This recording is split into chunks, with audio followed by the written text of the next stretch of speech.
안녕하세요, 여러분. 노후 재테크 길잡이 김쌤입니다. 혹시 이런 생각 해보신 적 있으신가요?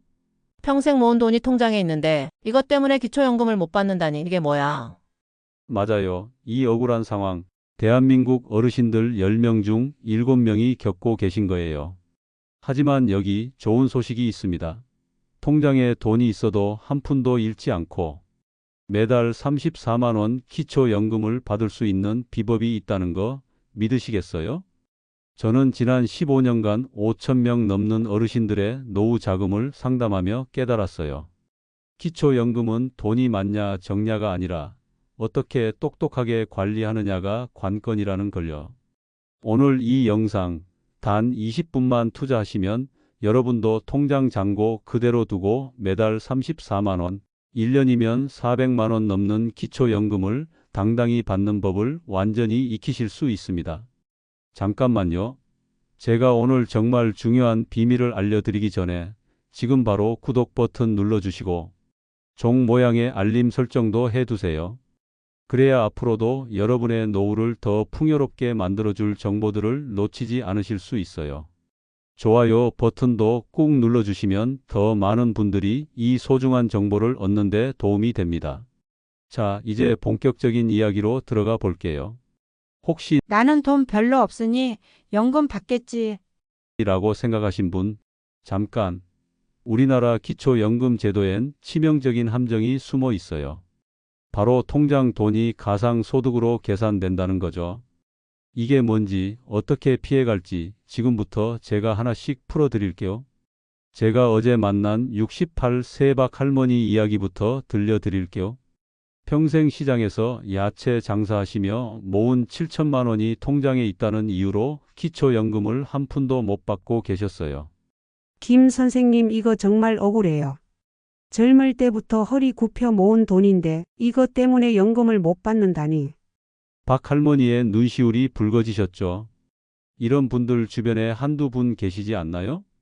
아니면 혹시 지금 이 말씀을 듣고 계신 여러분이 바로 그런 상황에 놓여 계신 건 아닌지요? 우리나라 기초연금은 만 65세 이상 소득과 재산이 선정 기준액 이하인 어르신들께 지급되는 제도입니다. 2025년 현재 단독가구 기준으로 재산과 소득을 합쳐 대략 4천만 원 정도가 그 기준선이에요. 하지만 여기서 많은 분들이 모르시는 함정이 있습니다. 바로 소득 환산액이라는 개념이에요. 소득 환산액이 뭐예요?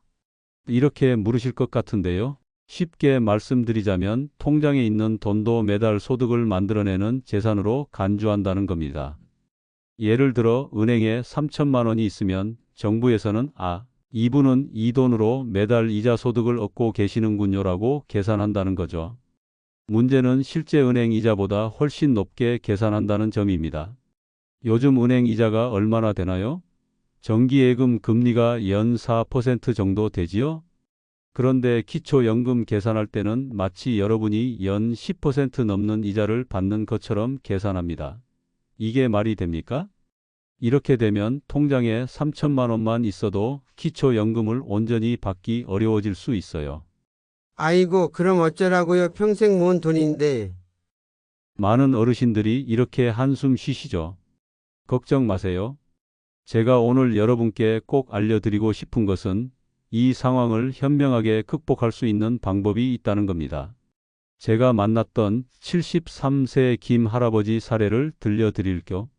김 할아버지는 퇴직금으로 받은 4천만 원이 통장에 있었는데 이 때문에 기초연금을 절반도 못 받고 계셨어요. 그런데 제가 알려드린 방법으로 자산을 재구성하신 후 단 2달 만에 매달 34만 원 기초연금을 꼬박꼬박 받게 되셨습니다. 김 할아버지가 그러시더라고요. 김 선생, 이 방법 진작 알았으면 작년에 못 받은 연금 400만 원은 안 날렸을 텐데 말이야.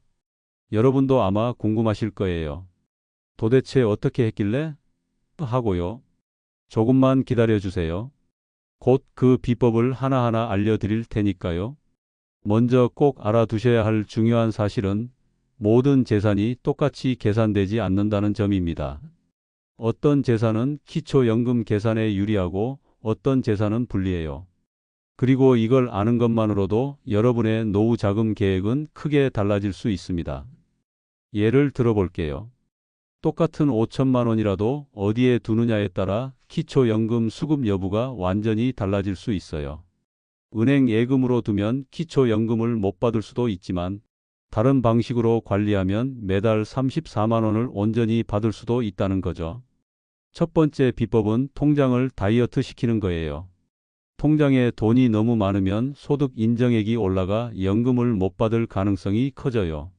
제 상담 경험상 4에서 6개월치 생활비만 남기는 게 딱이에요. 예를 들어 월 생활비가 100만 원이라면 400에서 600만 원만 통장에 두세요.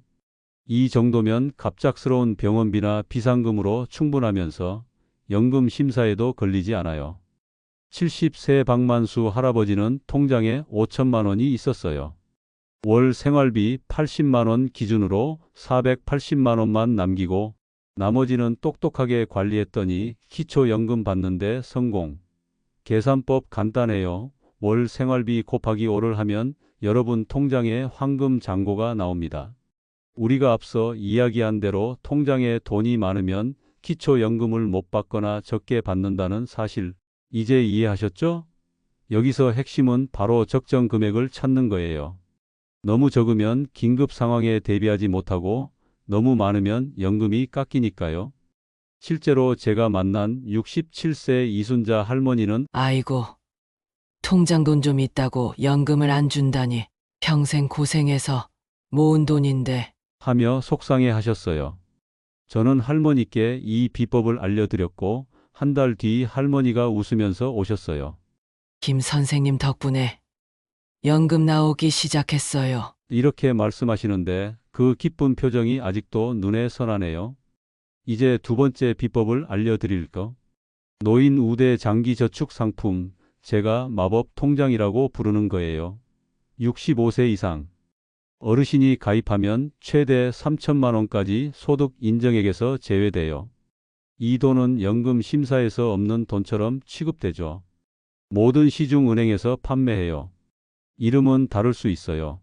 예를 들어 시니어 든든 예금이나 노후 행복 통장 같은 거요. 68세 최옥순 할머니는 3,500만 원 중 3천만 원을 이 통장에 넣었더니 연금 심사 통과. 주의점: 3년 이상 유지해야 하고 중간에 빼면 혜택이 날아가요. 은행마다 조건 다르니 방문 전에 전화로 확인하세요. 이 마법 통장에 대해 더 자세히 알려드릴게요. 예전에는 이런 혜택이 잘 알려져 있지 않았어요. 그런데 지금은 많은 은행들이 어르신들을 위한 특별 상품을 내놓고 있죠. 이 상품들의 장점은 단순히 돈을 보관하는 것뿐만 아니라 기초연금 수급 자격에도 영향을 미치지 않는다는 점이에요. 재미있는 이야기 하나 들려드릴까? 74 세정우철 할아버지는 은행에 가서 이 상품에 대해 물어봤더니 창구 직원이 모르더래요. 할아버지가 노인 우대 통장이 있다던데요. 라고 물으니 직원이 얼른 매니저를 불러왔대요. 매니저가 와서 아, 네. 있습니다. 저희는 실버 행복 통장이라고 부릅니다. 라고 했대요. 그러니 여러분 은행에 가실 때 담당자를 찾아 꼭 물어보세요. 모르면 다른 사람에게 물어보라고 요청하시고요. 세 번째 비법은 집 수리에 투자하는 거예요. 낡은 집에 사는 어르신들, 화장실 안전바, 미끄럼 방지 타일, 단열 공사 같은 비용은 재산에서 빼줍니다. 집도 편해지고 연금도 받는 일석이조죠. 72세 김철호 할아버지는 2천만 원 중 800만 원으로 보일러 교체하고 벽지새로 했어요. 결과 집 따뜻해지고 연금도 받았어요. 여기서 중요한 팁 하나, 영수증, 계약서, 사진 꼭 챙기세요. 심사 때 증빙 자료로 제출해야 합니다. 이 방법이 특히 좋은 이유는 실질적으로 여러분의 삶의 질도 높이면서 동시에 기초연금도 받을 수 있다는 점이에요. 생각해 보세요. 오래된 집에 사시는 분들, 겨울에 춥고 여름에 덥고 화장실 가다가 미끄러질까 불안하시죠? 이런 문제들을 해결하면서 동시에 기초연금까지 받을 수 있다면 얼마나 좋을까요? 어떤 분들은 에이, 이 나이에 집 고쳐서 뭐 해? 라고 생각하실지 모르겠어요. 하지만 79세의 박영자 할머니는 화장실 안전바를 설치하고 난 후 이렇게 말씀하셨어요. 이거 진작 할 걸. 화장실 가는 게 이렇게 편할 줄이야. 밤에도 안심하고 다닐 수 있어. 게다가 할머니는 이 비용을 재산에서 제외받아 기초연금도 함께 받게 되셨대요. 이런 게 바로 일석이조죠. 네 번째 비법은 자녀에게 돈을 주는 거. 하지만 스마트하게. 자녀 한 명당 10년간 5천만 원까지 증여세 면제예요. 연간 500만 원씩 나눠서 주면 깔끔하죠. 74세 윤미경 할머니는 4천만 원 중 2천만 원을 아들, 딸에게 4년간 나눠 증여했어요. 증여세 신고 꼭 하세요. 면제 한도라도 신고 안 하면 나중에 조사받을 수 있어요. 절대 하지 말아야 할 것? 통장에서 현금 뽑아서 자녀 통장에 꽂는 거요. 국민연금공단의 매의 눈은 다 잡아냅니다. 이 방법이 좋은 이유는 돈은 가족 안에 남으면서도 여러분의 재산으로는 잡히지 않는다는 거예요. 물론 이건 여러분과 자녀 사이에 신뢰가 있어야 가능한 방법이에요. 여기서 재미있는 사례 하나 들려드릴게요. 68세 최병철 할아버지는 평생 식당을 운영하시다 은퇴하면서 3,800만 원을 받으셨어요. 그런데 연금은 한 푼도 못 받게 됐죠. 할아버지는 아들과 며느리가 둘째 아이 낳고 어려워하는 걸 보고 계셨어요. 제가 조언해 드린 대로 할아버지는 500만 원씩 나눠서 아들 부부에게 매년 증여하셨어요. 법적 절차도 제대로 밟으셨고요. 결과적으로 아들 부부는 생활이 좀 나아졌고 할아버지는 기초연금도 받게 되셨죠. 할아버지 말씀이 자식 돕고 연금도 받고 이게 바로 효도 아닐까? 하시더라고요. 얼마나 현명한 말씀이신지. 마지막 다섯 번째 비법은 시골 어르신들을 위한 팁. 실제 농사 짓는 농지나 거주 중인 주택은 재산 평가가 낮게 나와요. 농지 안 쓰신다면 이웃에게 임대하고 계약서 챙기세요. 78세 황상민 할아버지는 논 1000평을 임대하고 계약서를 제출했더니 재산 평가액이 뚝 연금 받는데 성공했죠. 이 마지막 팁은 특히 시골에 사시는 어르신들에게 중요해요.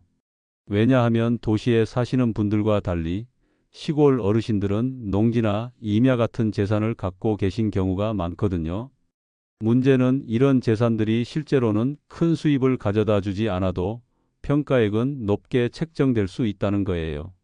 81세 김만덕 할아버지는 젊을 때부터 모은 땅 2,000평이 있었어요. 나이 들어 더 이상 농사를 지을 수 없게 되자 땅을 놀리고 있었죠. 그런데 기초연금 신청했더니 땅값 때문에 탈락했어요. 저는 할아버지께 이웃에게 임대하라고 조언 드렸어요. 처음엔 누가 이 산골 땅을 빌리겠어? 라고 하셨는데 동네 청년 농부가 저렴하게 빌려 유기농 농사를 짓겠다고 했대요. 계약서 작성하고 기초연금 다시 신청하니 바로 통과. 할아버지는 약간의 임대료도 받고 연금도 받고 땅도 잘 관리되니 일석삼조라며 좋아하셨어요. 제가 알려드린 이 방법들을 조합해서 사용하면 더 효과적이에요. 예를 들어 통장에 있는 돈 중 일부는 생활비로 남기고 일부는 노인 우대 상품에 넣고 또 일부는 집 수리에 쓰는 식으로요. 중요한 것은 이 모든 방법들이 합법적이라는 거예요. 돈을 숨기거나 거짓말하는 게 아니라 제도가 허용하는 범위 내에서 현명하게 관리하는 거죠. 그래야 나중에 문제가 생기지 않아요. 자, 여러분 어때요? 통장에 돈 있어도 기초연금 받을 수 있다는 거 이제 확 믿음 가시죠? 지금까지 제가 알려드린 5가지 비법을 다시 정리해 볼게요. 통장은 4에서 6개월치 생활비만 남기세요. 월 생활비가 100만 원이면 500만 원 정도만 통장에 두는 거죠. 이렇게 하면 급한 병원비나 비상금으로도 충분하면서 연금 심사에 걸리지 않아요. 다음은 노인 우대 마법 통장에 가입하세요. 65세 이상 어르신들은 최대 3천만 원까지 이 통장에 넣으면 재산 평가에서 제외된답니다. 정말 마법 같은 통장이죠? 단 3년 이상은 유지해야 한다는 점 기억하세요. 셋째, 집 수리에 투자하세요. 화장실 안전바, 미끄럼 방지 타일, 단열 공사 같은 건 여러분 삶의 질도 높이고 그 비용은 재산에서 빼준답니다. 일석이조죠. 영수증, 계약서, 사진은 꼭 챙기세요. 넷째, 자녀에게 증여는 계획적으로 하세요. 한 자녀당 10년간 5천만 원까지 증여세 없이 줄 수 있어요. 매년 500만 원씩 나눠서 주면 가장 좋아요. 증여세 신고는 금액이 작아도 꼭 하셔야 해요. 마지막으로 농지와 주택 특례를 똑똑하게 활용하세요. 시골에 사시는 분들, 농지를 이웃에게 임대하고 계약서를 챙기면 재산 평가액이 낮아져요. 80세 이순자 할머니의 말씀이 기억나네요. 늦었다고 생각할 때가 가장 빠른 때예요. 연금 받으니까 손주들 선물도 사고 삶이 즐거워졌어요. 할머니처럼 여러분도 기초연금을 받으면 생활에 여유가 생길 거예요. 제가 만났던 79세 김영호 할아버지는 평생 인삼 농사를 지으시다 은퇴하셨는데 통장에 3,500만 원이 있어서 연금을 못 받고 계셨어요. 할아버지께 오늘 말씀드린 방법들을 알려드렸더니 3개월 만에 기초연금을 받게 되셨대요. 할아버지가 웃으면서 하신 말씀 아직도 기억나요. 이제 아내랑 매달 한 번씩 외식도 하고 손주들 용돈도 주니까 노인네가 사람 구실하는 것 같아. 여러분도 아마 비슷한 마음이실 거예요. 평생 일하고 모은 돈이 통장에 있는데 그것 때문에 연금을 못 받는다면 억울하잖아요. 하지만 이제 걱정 마세요. 오늘 알려드린 방법들을 하나씩 실천하면 당당히 기초연금을 받으실 수 있어요. 사실 이런 정보들이 지금까지 잘 알려지지 않은 이유가 뭘까요? 아마도 복잡한 제도를 쉽게 설명해 주는 사람이 없었기 때문일 거예요. 저는 5,000명이 넘는 어르신들을 상담하면서 깨달았어요. 복잡한 이야기를 쉽게 풀어서 설명하는 게 얼마나 중요한지요. 요즘 어르신들 중에는 스마트폰도 잘 쓰시고 정보도 많이 찾아보시는 분들이 많아졌어요. 하지만 아직도 이런 금융이나 연금 정보는 접하기 어려운 경우가 많죠. 그래서 제가 이렇게 하나하나 쉽게 설명해 드리는 거예요. 여러분, 기초연금은 국가가 어르신들의 노후를 위해 마련한 소중한 제도예요. 평생 열심히 일하고 세금 내며 나라를 위해 헌신하신 어르신들의 당연한 권리죠. 통장에 돈이 조금 있다고 포기하지 마세요. 그 돈을 현명하게 관리해서 연금도 함께 받을 수 있는 방법이 있다는 걸 오늘 알려드렸잖아요. 제가 자주 듣는 질문 중 하나가 이거 합법적인 거 맞아요? 라는 거예요. 네, 확실히 말씀드리지만 제가 알려드린 방법들은 모두 합법적이에요. 돈을 숨기거나 거짓말하는 게 아니라 제도가 허용하는 범위 내에서 똑똑하게 활용하는 거예요. 67세 박순애 할머니는 처음에 이런 방법 써도 될까? 나중에 문제 생기면 어쩌나. 걱정하셨어요. 하지만 저와 상담 후 조심스럽게 실천하셨고 결국 매달 34만 원 연금을 받게 되셨죠. 할머니가 1년 후 저를 만나서 하신 말씀이 아직도 기억나요. 김 선생님, 덕분에 1년 동안 400만 원 넘게 받았어요. 그 돈으로 오래된 냉장고도 바꾸고 손주 대학 등록금도 조금 보태줬어요. 정말 감사해요. 이런 이야기를 들을 때마다 제 일의 보람을 느껴요. 어르신들의 노후가 조금이라도 더 풍요로워질 수 있도록 돕는 게 제 사명이니까요. 오늘 알려드린 방법들을 하나씩 실천해 보세요. 처음부터 다 하려면 어려울 수 있어요. 하나씩 차근차근 시작하세요. 통장 잔고 줄이기부터 해볼까요? 아니면 노인 우대 통장부터 알아볼까요? 상황에 맞게 가장 쉬운 것부터 시작하세요. 그리고 혼자 하기 어려우시면 주변에 도움을 청하세요. 자녀나 손주들에게 이 영상을 보여주셔도 좋아요. 요즘 젊은 사람들은 이런 정보를 찾는데 능숙하니까요. 함께 은행도 가보고 필요한 서류도 준비해 보세요. 지금 이 영상 본 지금이 시작하기 딱 좋은 타이밍입니다. 내일로 미루지 마세요. 오늘 한 가지라도 실천해 보세요. 그 첫 걸음이 여러분의 노후를 더 풍요롭게 만드는 시작이 될 거예요. 기초연금은 평생 세금 내며 나라를 위해 헌신한 어르신들의 당연한 권리예요. 이 영상이 도움이 됐다면 구독과 좋아요 꾹 눌러주세요. 그래야 제가 더 많은 어르신들에게 유익한 정보를 전할 수 있어요. 여러분의 한 번의 클릭이 많은 어르신들의 노후를 바꿀 수 있답니다. 그리고 댓글로 여러분의 노후 고민이나 궁금한 점 남겨주세요. 제가 직접 읽고 답변 달아드릴게요. 다른 분들도 비슷한 고민이 있을 수 있으니 여러분의 질문이 많은 분들에게 도움이 될 수 있어요. 마지막으로 이 정보가 도움이 됐다면 주변 어르신들에게도 알려주세요. 부모님, 이웃 어르신들과 이 영상을 함께 보셔도 좋아요. 여러분의 작은 공유가 누군가의 노후를 바꿀 수 있습니다. 여러분의 든든한 노후, 저 김쌤이 응원합니다. 시청해 주셔서 감사합니다.